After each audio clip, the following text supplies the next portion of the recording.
Me një ngjarje sot të rrallë, po aq edhe të veçantë për ambientin ton, është përmbyllur manifestimi Ditët e Mërgatës 2016 në komunën e Gjilanit. Në fakt, gjatë ditës së fundit të këtij manifestimi, qindra mërgjimtar dhe entuziast tjerë kanë marrë pjesë në shohun e veturave të shtrenjta e bashkohore, madje të rralla edhe në tregun perëndimor, vlera të cilave arrin shumë amaramendëse. Në mbyllje të manifestimit Ditët e Mërgatës, kreu i komunës Lutfi Haziri është shprehur në superlativ për kontributin e bashkëdhetarëve, duke e cilësuar këtë gjenerat si gjenerat që na ka bërë krenar me punën e tyre. Ai ka theksuar veç mas jehonën dhe simbolikën e rezultateve të arritura të futbollistit gjilanas Gjerdan Shaqiri, duke i kushtuar vëmendje dhe degëve tjera të aktiviteteve të ndryshme biznesore të cilat i zhvillojnë bashkëdhetarët tanë. Haziri me këtë rast u ka uruar mërgjimtarëve pushime sa më të mira në vendlindje, ndërkohë që u ka premtuar që gjatë pushimeve të vitit të ardhshëm do të krijohet një infrastrukturë standardizuar rrugore për veturat e tyre cilësore.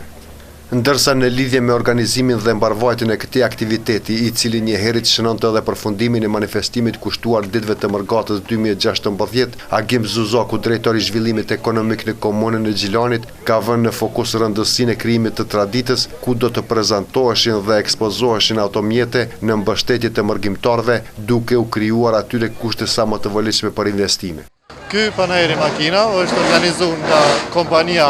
Autoshow Gjilani dhe në mbështetjen apo në patronatin e kryetarit komunës Gjilani, zotit Lutfi Haziri. Ne si komunë e Gjilanit kemi obligim që të mbështesim të gjithë investitorët, mirë po edhe mërgjimtarët tanë të cilët janë të interesuar të vinë. Kjo faktikisht e ka kthyr një lloj besimi te Mërgata jonë që kanë ardhur të gjithë për këtë ngjarje të madhe e cila ka ndodhur sot në Gjilan. Kjo është një arsye faktikisht që mërgjimtarët tanë ta kenë për me ardhur në taku së bashku dhe të njihen njëri me tjetrin.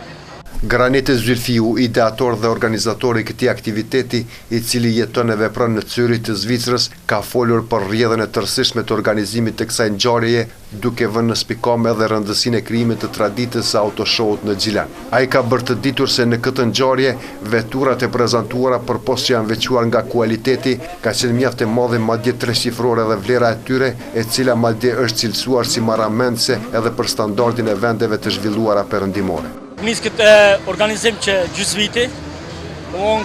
kemi pas pak pengesa, po që s'ka ka shku në rregull, kemi pas përpjarjen e plot komunës Gjilanit, sidomos drejtoria për zhvillim ekonomik na ka dhënë mbështetjen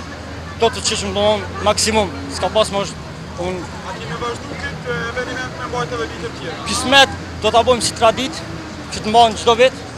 që të marrim pjesë Mërgata dhe gjithashtu muajin e Mërgatës ku merr pjesë vendlindja dhe Mërgata që t'jem pak ma interesante. Në anën tjetër, Sabit Shkodra nga Gjilani, i cili së bashku me familjarët e tij kanë marrë pjesë me 9 vetura të prezantuara në këtë autoshow, ka thënë se vetura më e shtrenjtë e markës Lamborghini Aventador, e cila njëherët ka fituar edhe çmimin kryesor të këtij aktiviteti, kushton më shumë se gjysmë milioni, saktësisht 550.000 euro. Kjo është një vetur Aventador, thirrët Lamborghini Aventador, është Pirelli Edition, domethënë është një sasi e limituar e tyre, është dikon rreth 50 copa, 50 vetura të tilla që janë prodhu, ka qenë para në Gjenevës kjo vetur, nuk ka të tillë në Kosovë nuk ka, por ndoshta as në Ballkan nuk ka. Në fund të kësaj ngjarje sa atraktive po aq edhe mbreslënse për meraklin të automjeteve bashkohore, janë bërë edhe ndarjet e çmimeve për veturat në disa kategori. Vetura më e shtrenjtë e eventit Vera 2016 Autoshow Gjilan, Skënder Shkodra me Aventador. Burime Skënder. Panajiri i veturave Autoshow ka qenë aktiviteti i fundit i organizuar nga komuna e Gjilanit në kuadër të muajit të mërgjimtarëve 2016, i cili është karakterizuar me një mori aktivitetesh tjera kulturore dhe sportive gjatë 15 ditëve sa kanë zgjatur Ditët e Mërgatës 2016 në përgjithësi.